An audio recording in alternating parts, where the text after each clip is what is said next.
कराची में commander school and college Bahria town पारां समूरे मुल्क में बोध मुताथिरन जी बदल लाइ फंड रेज़िंग कैंप क़ाइम कई वई आहे।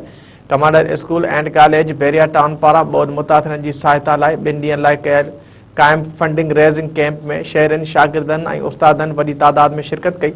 कैंप में शहरनि पैसनि सां गॾोगॾु खुराक जो सामान, हंध बिस्तरा, थाम, कपड़ा ऐं ज़रूरी इस्तेमाल जूं शयूं भी जमा करायूं, जॾहिं त फैमिलीज़ ऐं ॿारनि बि वॾी तादाद में पहुची इंसानी हमदर्दी तौरु पंहिंजो हिसो वधायो।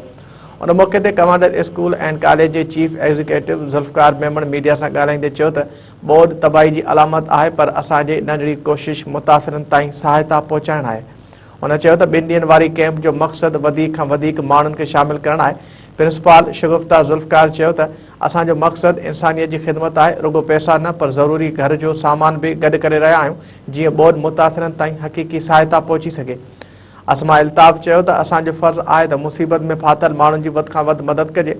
निज़ामुद्दीन निज़ामानी चयो त पाण बि 2010 में ऐं 2022 जी ॿोॾि जे मुतासिर थिया हुयासीं, तंहिं करे ख़बर आहे त ॿोॾि केतिरो वॾो सानियो हूंदो आहे। कैंप में ज़हरा शिराज, नजम साकिब समेत केतिरनि ई शहरनि शिरकत करे मुतासिरनि लाइ फंड ऐं सामान जमा करायो।